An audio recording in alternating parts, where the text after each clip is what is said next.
Good morning, Mary. How are you doing? I've had better sleep. Tough getting to sleep. And woke up at 5 o'clock in the morning from pounding music. I mean, pounding. I put fresh earplugs in and a pillow over my head, and I could feel our boat shaking from the music at 5 o'clock in the morning. It was still dark out, and something on the beach was going on, and they were pounding music at 5 o'clock, and then by, I think, they stopped for a half an hour from 5 to 5:30, and then stopped until 6, I think, and then sounded like radio DJs having a rap off or something. I don't know.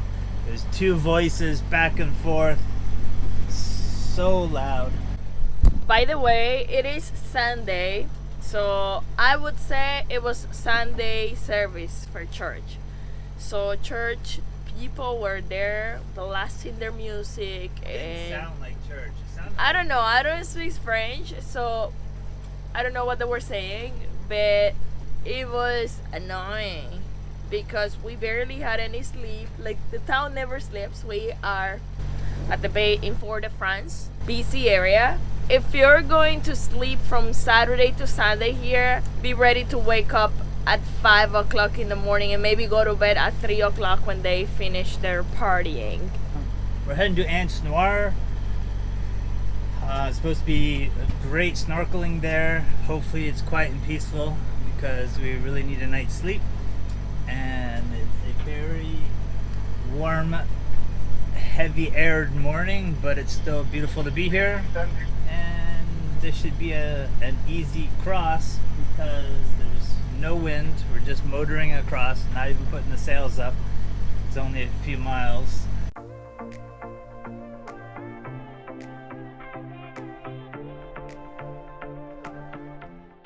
We began our day by anchoring in Anse Noire, Martinique. We enjoyed hours of swimming, soaking up the sun, and exploring the pristine waters.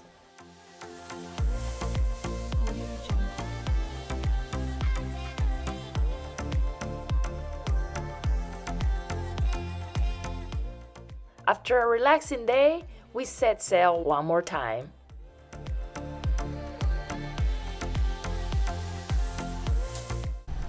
Good morning, everyone. We're en route to La Marine, which is a very popular spot for sailors. We're gonna see how it is like. It's gonna be only 17 nautical miles. The wind, it's gonna be on our nose, so I don't know if we're gonna be able to put the sails up and sail there because there's not a lot of wind either. Probably we're just gonna motor there. It's definitely a motor day, Mike says. There's no wind, and if there was wind, we're going straight east.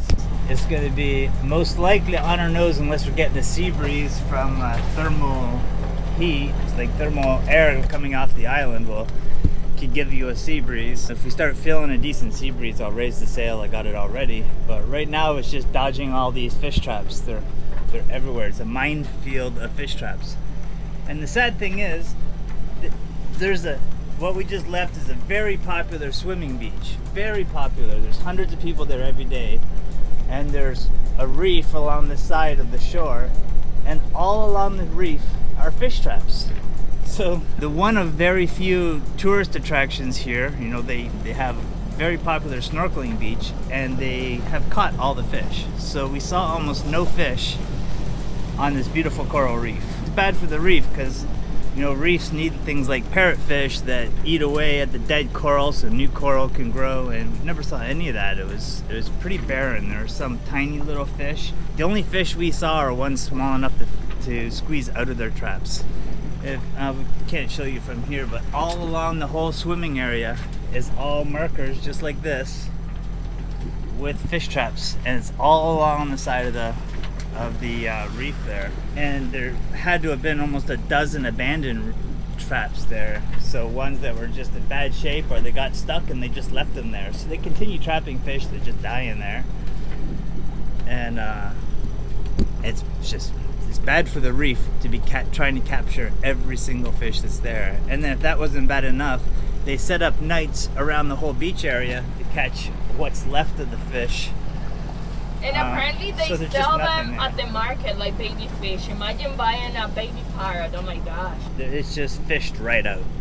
I mean, we swam along this beautiful reef and it was just completely fished out. The reef itself was beautiful though, but We saw more fish traps than we saw fish. That's for sure. We're on our way to La Marine, and it's a great boating spot, which is good because we need some boat supplies. We need a new pressure tank for our water, and might need some things for my generator, which is acting up. And I wanted to change our lazy jack system to have a halyard so that I can raise and lower the lazy jacks a bit, because right now ours are just fixed and it's been okay, but when we reef our sails, the lazy jacks are just stretching like crazy. It'd be nice to be able to sheet them off a little bit. Plus it disrupts the shape of your sail, so you don't get a good airflow over it. So it's a very popular spot for, again, chandleries, a very popular boat spot. Take a look at it on Google Earth and you'll see there's just hundreds of sailboats there. We've never been there, so come along with us.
our time in La Marine, Martinique was like a sailor's dream come true.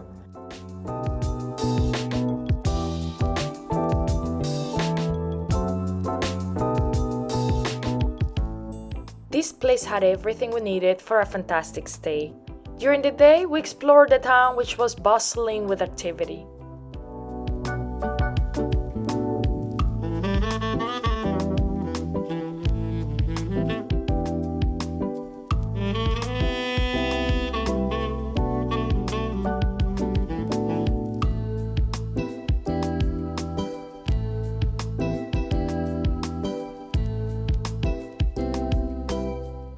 At night, we discovered lively bars where we enjoyed tropical cocktails and had fun chatting with other sailors and locals.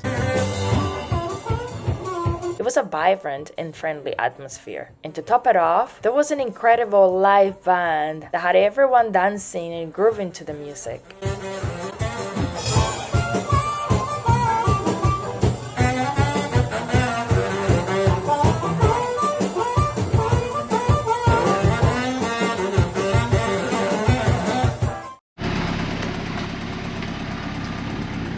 So today we are leaving La Marine,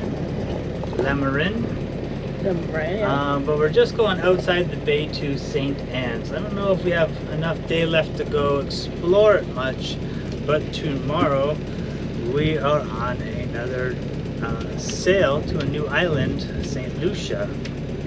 So we will be heading almost straight south for that. And you can see this is an extremely crowded anchorage that we're leaving.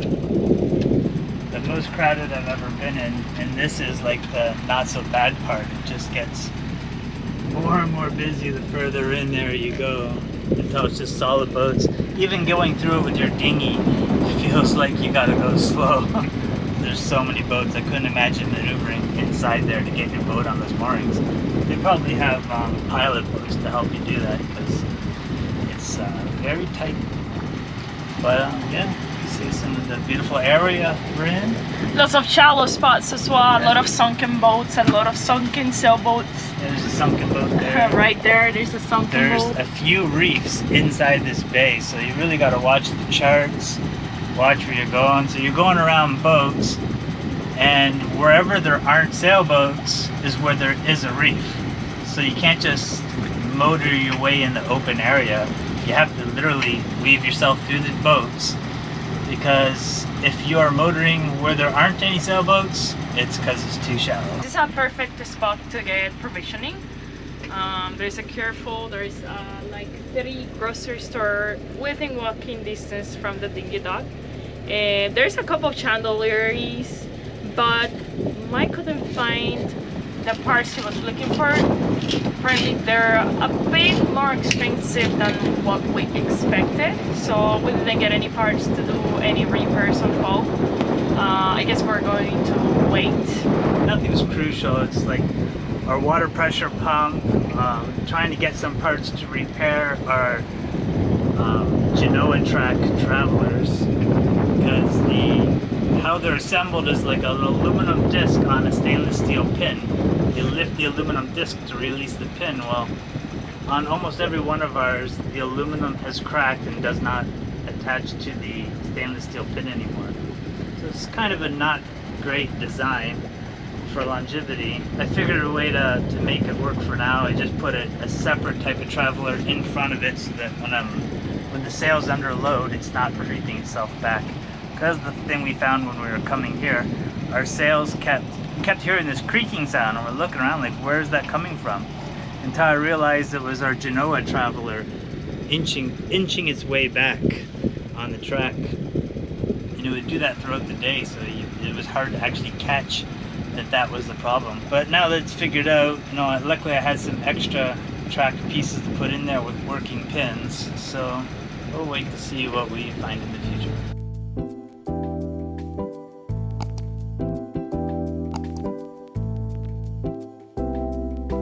Hello everyone, we are in Martinique. We've been here for a couple of weeks already, sailing around the island. Beautiful, beautiful island. It's going to be the last French island that we're going to sail to until next season probably, or who knows. We're getting ready to sail to the Grenadines. It seems that it's going to be a beautiful sail there. 1 meter waves, 14 to 15 knots of wind. So let's hope it's a perfect sail.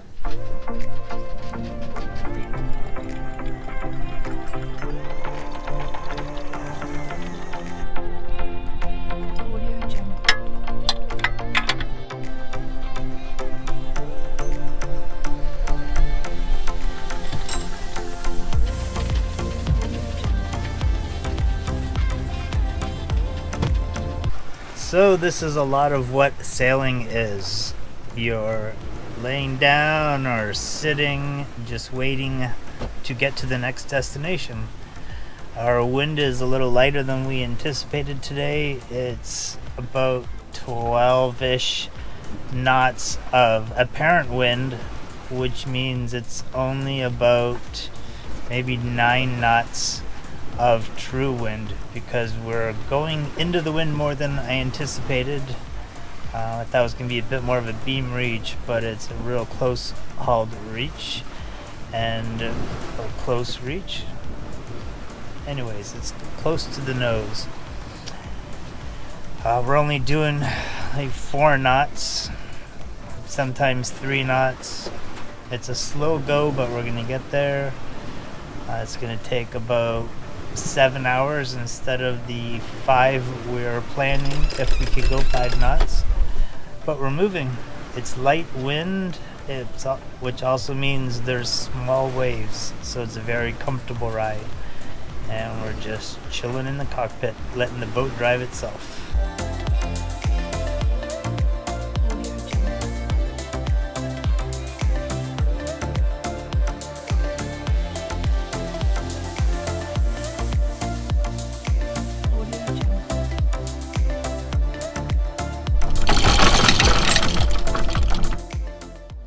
anchored in Rodney Bay, St. Lucia, and our adventure began with a thrilling roller coaster ride to Castries, which is the capital of this stunning island.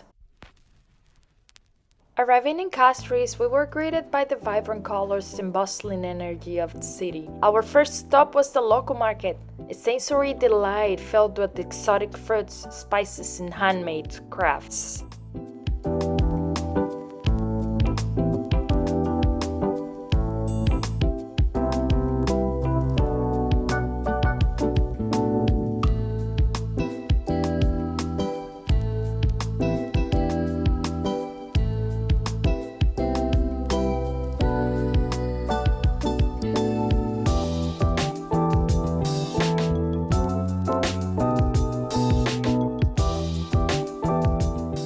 As we explored the city, we were captivated by the architecture. The blend of colonial and modern buildings painted a vivid picture of St. Lucia's history and culture. We wandered through the streets, admiring the unique charm of each corner.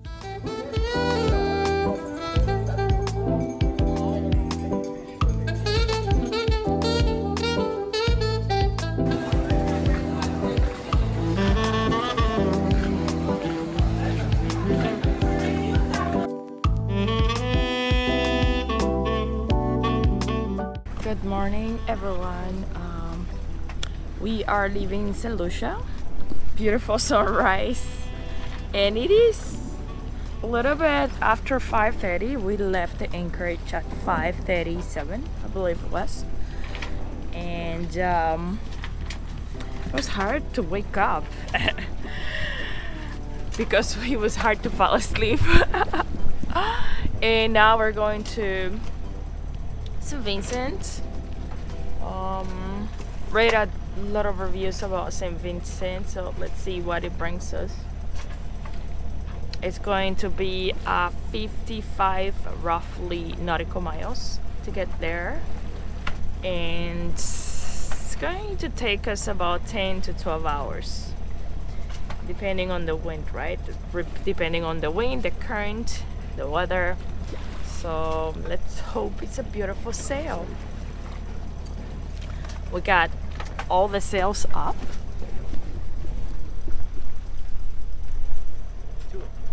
At least two of them. Two of them. And what's the wind speed? Well, we don't have wind meter working yet, but sometimes it works, sometimes it doesn't.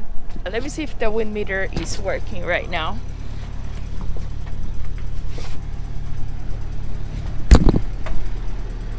Right now it says that we're having 6.4 knots, so it's not a lot to move this boat, but probably behind the island it's going to change, or when we pass the island it's going to be better.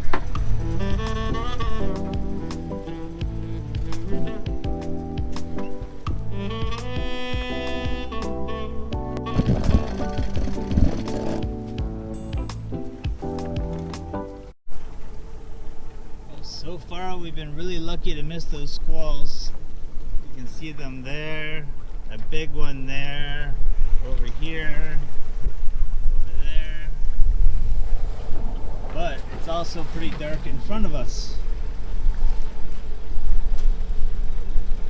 The sun is still coming up. Hopefully that'll kind of burn those away and we don't get any big wind gusts.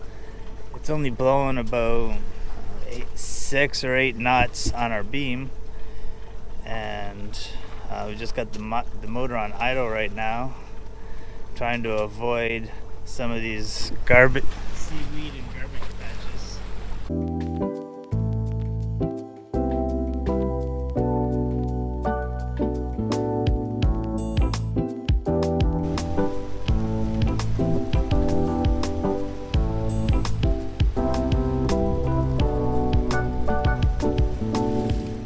Our bimini is leaking water from the rain, and we're thinking about building a fiberglass bimini. What are your thoughts on that? Leave your comments below.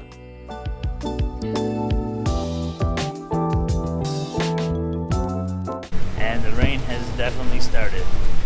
can hear the sails starting to tension up a bit.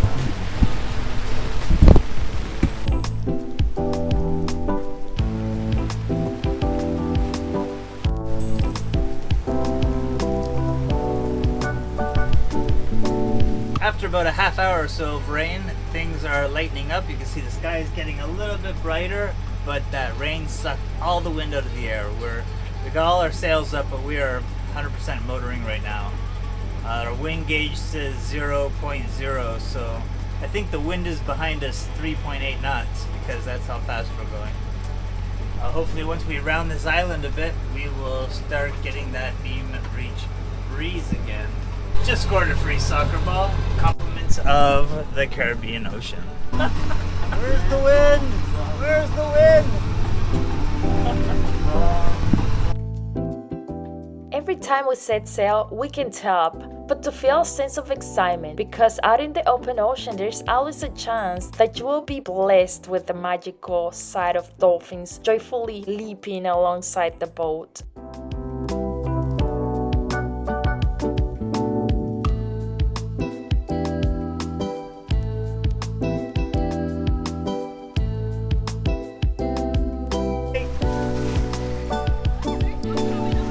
Yeah, here, take this. Take that. Maybe hold on tight.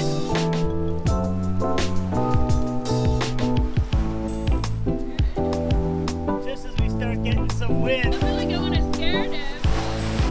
You got some of the fun?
So we're about midway now between the islands and things have finally picked up. We've got about 16 knots of wind on the beam. We're doing about 4.5 knots through the water, but about 4.5 over land, 5.5 over the water. So we have a current against us about a knot this whole way. That's all right, we're still moving. It feels like we're moving faster than we are because of the water speed. And it's blowing good. We've seen some squalls coming and going, but only near the island have we been hit. Perpetual cloud over top of St. Vincent, but hopefully that'll clear up by the time we get there. So far, nice sailing. We got to see some dolphins.